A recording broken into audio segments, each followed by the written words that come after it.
बोला कि भैया आपको अपॉइंटमेंट लेके आनी है, ठीक है, यहाँ पे ऐसे नहीं खुलेगा अकाउंट। तो जैसे मैंने लॉयड्स का खुलवाया था, अभी 2 साल हो गए, मैंने आज तक कोई मेंटेनेंस फी पे नहीं की। काफी पॉपुलर है यूके में एंड काफी नाम चलता है इनका। ऑफलाइन अकाउंट नहीं है बट ये जरूर है, ठीक है। सिर्फ 2 पाउंड में, ठीक है, सिर्फ 2 पाउंड में आप इंडिया पैसा कैसे भेज सकते हो। हे एवरीवन, तो कैसे हो आपसे भी, आई होप आपसे भी बहुत अच्छे होंगे। तो गाइस, मेरा नाम है विभोर शरावत और आप देख रहे हो द इंडियन इन यूके। तो गाइस, आज इस वीडियो में मैं बताने वाला हूं कि यूके में आके आप लोगों को कौन से बैंक में अकाउंट खुलवाना चाहिए, ठीक है, कौन से बैंक्स हैं जो बहुत अच्छे हैं यूके में, एंड एज ए स्टूडेंट हम लोगों को मतलब क्या ऑफर्स मिलते हैं या नहीं मिलते हैं।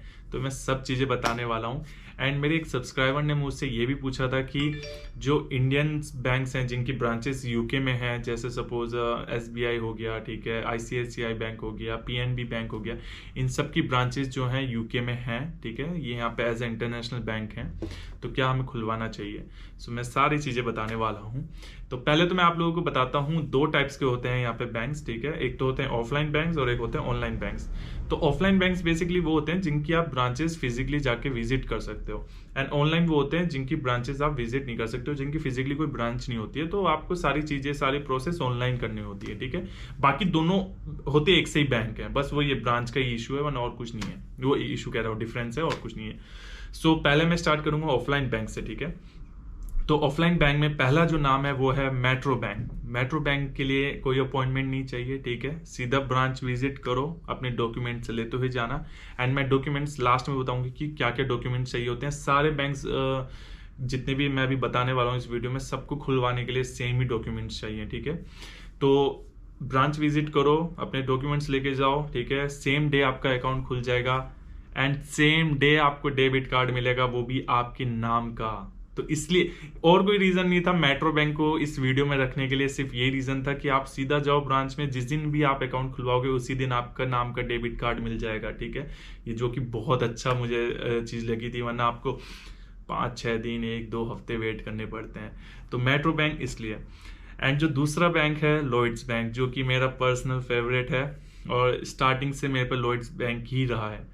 तो लॉयड्स बैंक में भी कोई आपको अपॉइंटमेंट नहीं चाहिए होती है, ठीक है, सीधा जाओ, अपना अकाउंट खुलवाओ, ठीक है, अपने डॉक्यूमेंट्स लेते हुए जाना। एंड मैं आपको बस एक एडवाइस ये देना चाहूंगा कि कोई भी बैंक में आप अकाउंट खुलवा रहे हो ना, तो वहाँ जब भी जा रहे हो तो एम्प्लॉय से बात कर लेना कि सर मुझको अपना स्टूडेंट अकाउंट खुलवाना है, ठीक है।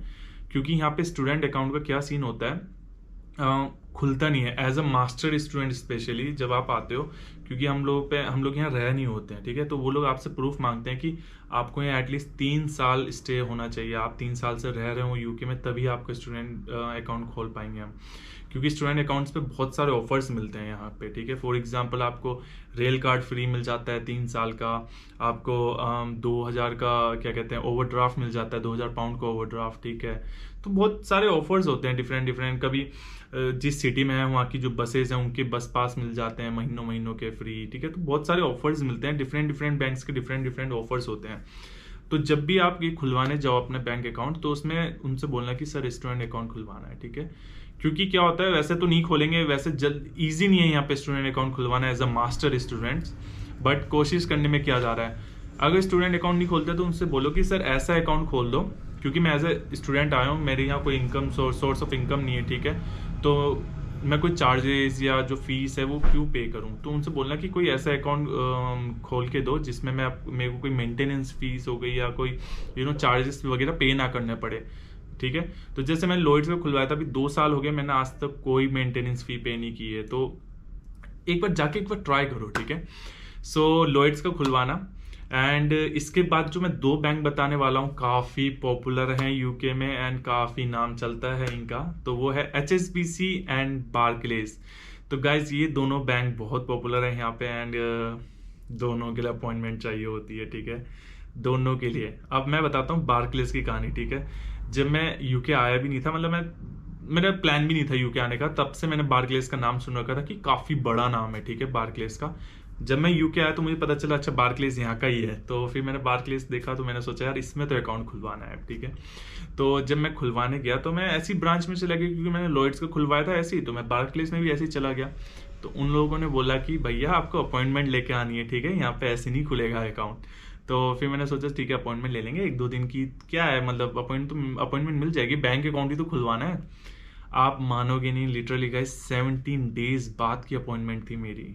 मतलब 17 दिन मैंने वेट किया था अपने अकाउंट खुलवाने की प्रोसेस के लिए। तो फिर मैं 17 दिन बाद गया, खैर अकाउंट खुल गया था।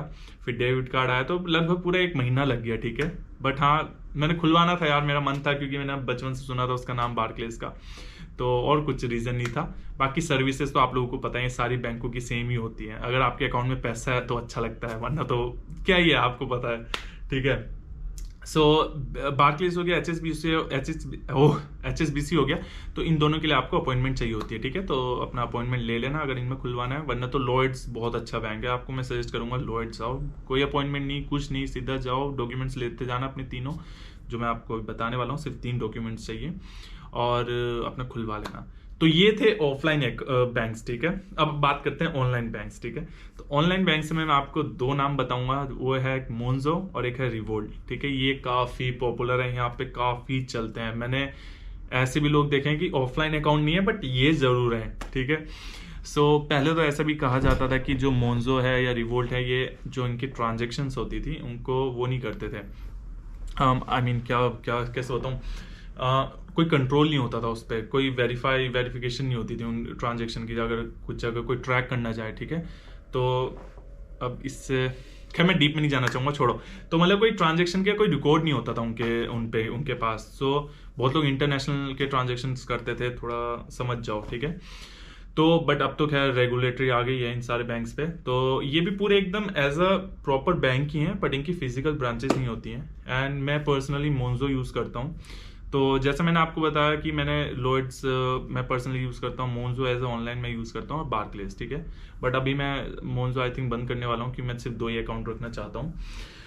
तो मोन्जो बैंक है, इसकी जो ऐप है, एप्लीकेशन है, बहुत यूजर फ्रेंडली है, ठीक है। आपको बहुत अच्छी लगेगी। एंड अगर आप 2-3 महीने इसमें ट्रांजेक्शन करते हो तो आपको ये 3-4 महीने बाद आपको ओवरड्राफ्ट दे देगा 2000 तक का, 1500-2000 पाउंड का ओवरड्राफ्ट दे देगा। तो बेसिकली ओवरड्राफ्ट क्या होता है, क्रेडिट होता है, जो जैसे एक लोन समझ लो, जो क्रेडिट होता है कि आपको 1500 पाउंड का क्रेडिट दे दिया तो आप उससे खर्चा कर सकते हो। एंड वही जैसे क्रेडिट कार्ड होता है कि 50 दिन बाद पे कर दिया, तो वो वाला सीन है। तो ओवरड्राफ्ट वो होते हैं, ठीक है। एंड तो ये 2 बैंक थे, एंड 4 बैंक ऑफलाइन में, ऑनलाइन में 2 बैंक, ठीक है। आपके ऊपर है, बाकी आप भी थोड़ा सा अपना देख लेना कौन सा अच्छा है। बाकी ये सारे बैंक्स बहुत अच्छे हैं। बाकी तो आपको पता है यार, बैंक्स में कुछ और ऐसा हमें करना नहीं होता है। एंड बाकी प्रोसेस क्या है, क्या क्या डॉक्यूमेंट्स चाहिए होते हैं, वो हैं 3 डॉक्यूमेंट्स, ठीक है। बहुत सिंपल प्रोसेस है, सिर्फ 3 मेन डॉक्यूमेंट्स चाहिए होते हैं आपको। वो है, एक तो है आपका पासपोर्ट, दूसरा है BRP, एंड तीसरा है अटेंडेंस लेटर, ठीक है। अटेंडेंस लेटर बेसिकली आपका एड्रेस प्रूफ होता है, क्योंकि जब बैंक्स आपका एड्रेस प्रूफ मांगते हैं, और एज अ स्टूडेंट जब हम लोग नया नया यहाँ पे आते हैं तो हम पे कोई एड्रेस प्रूफ नहीं होता है, राइट। सो अब मैंने अपनी पिछली वीडियो में भी बताया था, जिसमें कि आपको यूके आते ही कौन से डॉक्यूमेंट्स अप्लाई करने चाहिए, ठीक है। तो उसमें एक एड्रेस प्रूफ बताया मैंने, कौन सा बहुत इंपॉर्टेंट डॉक्यूमेंट बताया मैंने, तो वो वीडियो देख लेना, आई लिंक पे आ रही है। तो ये 3 डॉक्यूमेंट्स लेके जाने हैं। तो पासपोर्ट आप पे रहेगा, BRP आप पे रहेगा, अटेंडेंस लेटर कहाँ से मिलेगा, ये बहुत ईजी है। आपको आपकी यूनिवर्सिटी अटेंडेंस लेटर देती है, जिसमें आपका एड्रेस मेंशन रहता है। आपको जब आपकी लॉगिन आईडी वगैरह मिल जाएगी यूनी की, जो यूनी का पोर्टल होता है, तो वहाँ से आप जाके अपनी प्रोफाइल में से डाउनलोड कर सकते हो अटेंडेंस लेटर, ठीक है। तो सिर्फ ये 3 डॉक्यूमेंट्स लेके जाना है, कोई भी बैंक में चले जाओ आप, एंड आपका अकाउंट खुल जाएगा। तो ये मैंने आप लोगों को प्रोसेस बता दी। एंड एक चीज़ और था, मेरे को आप लोगों को बताना था कि जितने भी मैंने आपको बैंक्स बताए हैं, इनसे आप इंटरनेशनल ट्रांजैक्शन कर सकते हो, आप इनसे इंडिया पैसा भेज सकते हो। बट मैं आप लोगों को एडवाइस नहीं करूँगा ये करना, क्योंकि इन लोगों के जो ट्रांजैक्शन फीस होती है वो बहुत महंगी होती है, ठीक है। तो बट मैं अगली वीडियो में आप लोगों को बताऊंगा कि सिर्फ 2 पाउंड में, ठीक है, सिर्फ 2 पाउंड में आप इंडिया पैसा कैसे भेज सकते हो। सिर्फ 200 रुपये, चाहे आप 50 पाउंड भेजो, चाहे आप 50,000 पाउंड भेजो, चाहे आप 5,000 पाउंड भेजो, चाहे आप 500 पाउंड भेजो, ठीक है। जितना भी भेजो आपको सिर्फ 2 पाउंड लगेगा, उससे ज़्यादा नहीं लगेगा। परसेंटेज सिस्टम नहीं है, क्योंकि जो यहाँ के जो बैंक्स होते हैं वो बेसिकली परसेंटेज सिस्टम यूज़ करते हैं, ठीक है।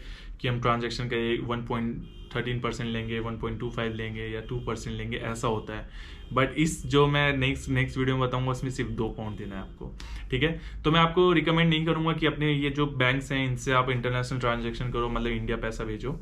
तो अगली वीडियो देख लेना उसके लिए। एंड अब चलते हैं, जो मेरे सब्सक्राइबर ने सवाल पूछा था कि जो इंडिया के बैंक्स हैं उनकी जो यहाँ ब्रांचेस हैं उनमें अकाउंट खुलवाना चाहिए कि नहीं खुलवाना चाहिए। तो पर्सनली मैं रिकमेंड करूंगा नहीं खुलवाना चाहिए, क्योंकि यार उनकी इतनी ब्रांचेस नहीं हैं, बड़ी बड़ी शहरों में ही है, ठीक है। जैसे 2-3 ही बड़े शहर हैं यार यहाँ पे, लंदन, बर्मिंघम, मैनचेस्टर, ठीक है। तो इन 2-3 बड़े शहरों में ही है, वरना हर एक शहर में नहीं मिलेगा।